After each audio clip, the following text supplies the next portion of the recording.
Hemos hablado del agón, la idea del agón entre los griegos, ¿no? De ahí viene la palabra agonía, que es en cierto modo lucha, ¿no? Pero la lucha agonal es una lucha exenta de enemistad. Generalmente se da en ámbitos como la gimnástica, la música y la oratoria. De la convicción de que el agón poseía un carácter lúdico, algunos se han preguntado en qué grado se puede clasificar la guerra como una función agonal en determinadas sociedades antiguas. Y hay toda una serie de formas bélicas que no tienen carácter agonal, no se proponen una victoria noble. Por ejemplo, ataque por sorpresa, emboscadas, expediciones de rapiña, y todas las formas de la guerra moderna, desde luego no pueden valer como formas agonales de lucha. Pero han existido enfrentamientos, incluso mortales, en los cuales las características competitivas eran tan notables que hacían prevalecer el juego y los gestos honoríficos por encima del resultado de la contienda. En la antigüedad y hasta tiempos medievales, se hacía la guerra para obtener, mediante la prueba de perderla o ganarla, una decisión de valor sagrado. En lugar de la contienda judicial de los dados o el oráculo, que podían manifestar de igual modo la voluntad de los dioses, se elegía el poder de las armas. Y el desenlace ponía en claro la sentencia de la divinidad.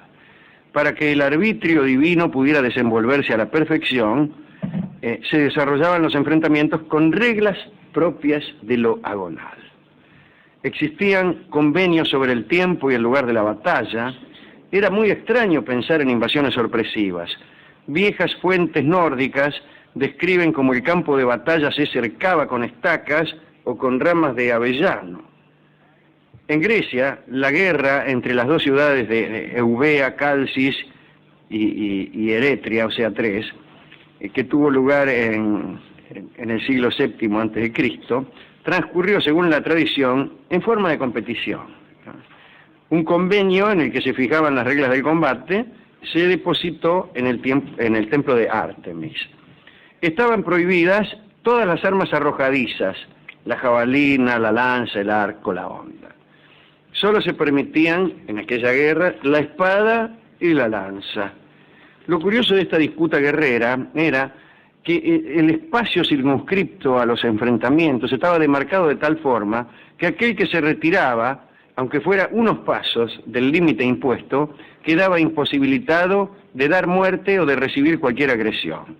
Árbitros de ambas ciudades observaban la lucha como si se tratara de una prueba gimnástica, ¿no? El ofrecimiento solemne de tiempo y lugar para la guerra también tuvo auge en la Baja Edad Media. La batalla de Crécy, en el año 1346, fue precedida por un cambio de cartas en las que el rey de Francia, Felipe VI, daba a elegir al de Inglaterra, Eduardo III, amigo de este programa, 2 lugares y 4 días para enfrentarse, ¿no? Hasta tal punto eran respetados los deseos del desafiado, como si de un duelo singular se tratara, que los 2 ejércitos entrenaron y se fortalecieron en campamentos vecinos sin molestarse hasta el día pactado para la lucha. Una costumbre que procede de la concepción de la guerra agonal como un noble juego de honor era el intercambio de cortesías con el enemigo. Como dijimos al comienzo, una victoria agonal lo era en tanto que era noble y exenta de enemistad. En las guerras feudales chinas se enviaba al enemigo una jarra de vino que se bebía en recuerdo de las muestras de honor del pasado de paz. Existían saludos recíprocos con toda clase de demostraciones de afecto que incluían banquetes comunes y regalos de armas.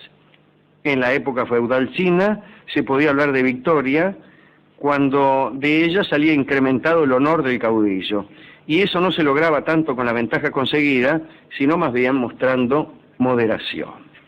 2 nobles, Qin y Qian, estaban frente a frente con sus ejércitos.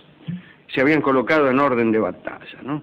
Por la noche llegó un mensajero de Qin para comunicar a Qian que debía prepararse para la lucha. Los capitanes de Qian observaron que el mensajero no miraba con mirada firme ni su voz resonaba con seguridad. Dedujeron entonces que los Qin tenían miedo y estaban en dificultades. Por lo tanto, instaron a quién a atacar rápidamente, pero quien no aceptó la propuesta de sus hombres. Su ejército permaneció quieto y el enemigo, que efectivamente estaba amedrentado, pudo retirarse sin ser molestado. El honor impedía atacar a los débiles. Entre los guerreros chinos, el vencedor renunciaba a levantar cualquier monumento triunfal sobre el campo de batalla. Algo así aparece en los mitos griegos, por ejemplo entre Glauco y Diomedes. Glauco, el hijo de Hipóloco, comandaba junto a Sarpedón el ejército licio que pertenecía al bando troyano, ¿no? Y en el curso de los combates, Glauco se encontró con Diomedes y se acordaron, antes de matarse, de que sus familias estaban unidas en otros tiempos por lazos de hospitalidad. Y entonces Diomedes ofreció a su enemigo sus armas, que eran de bronce, Glauco ofreció las suyas, que eran de oro, y después cada uno volvió a ocupar su puesto en la guerra y siguieron matándose. Otro ejemplo antiguo de enfrentamiento noble tuvo lugar en Japón, allá por el siglo VIII. El príncipe Kenshin estaba en guerra con otro príncipe feudal llamado Shingen. Kenshin se enteró de que un tercero que no estaba en guerra abierta con Shingen le había cortado a su enemigo el abastecimiento de sal para las tropas.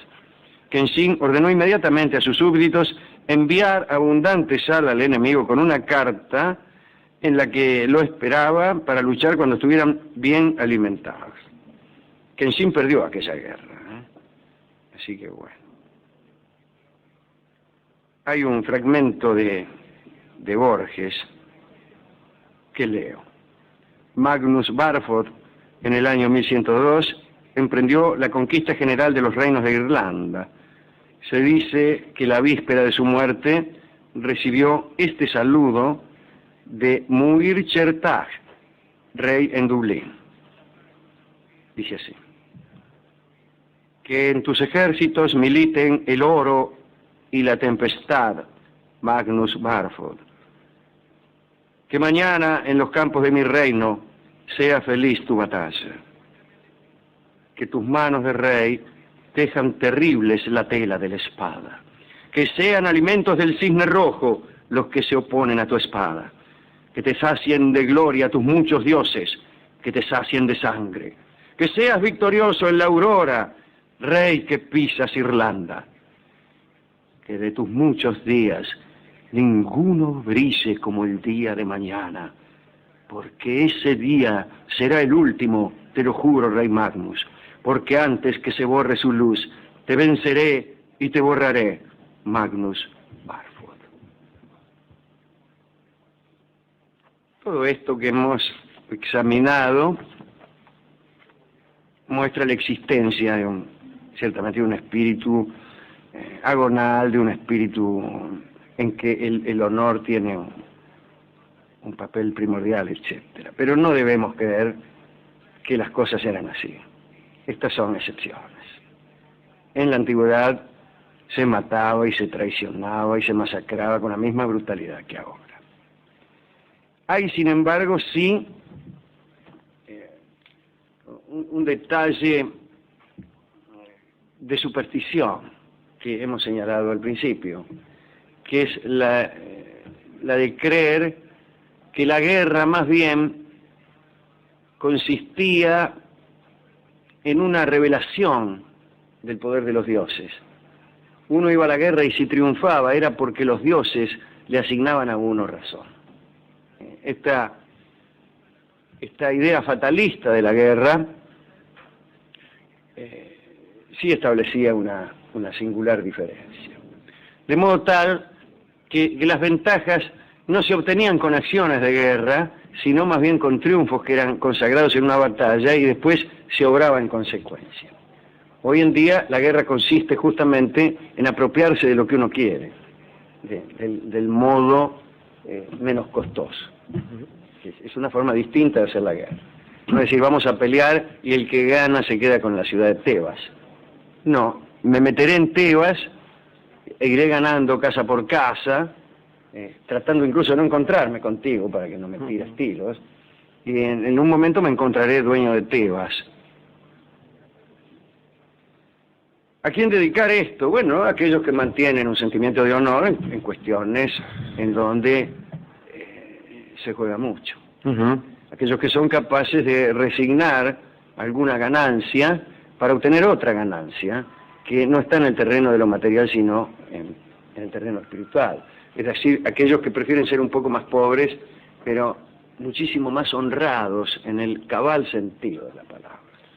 También, Alessandro, pienso en aquellos que acuñaron esta idea que después llegó a los barrios y que nosotros traducíamos con aquello que decía que no hay que pegarle a los más chicos. Eso está muy bien. El honor impide abusar de los débiles, y el honor impide hacer trampa también. No solo en la guerra, sino en otras circunstancias. Vivimos en la Argentina momentos difíciles en los que creo que tienen una altísima responsabilidad los tramposos, es decir, los malos perdedores, los que han burlado la ley, los que han tratado de apropiarse de bienes, cargos, honores, y distinciones que no les correspondían. Eso nos ha hecho mucho daño, de modo que a quienes tienen por costumbre respetar, honrar los tratados, me parece que también hay que saludarlos desde aquí. Hemos ido a la discoteca y no bien entramos, sentimos que alguien nos golpeaba la cabeza por la espalda. Nos robaron todo el dinero y después nos preguntaron qué queríamos.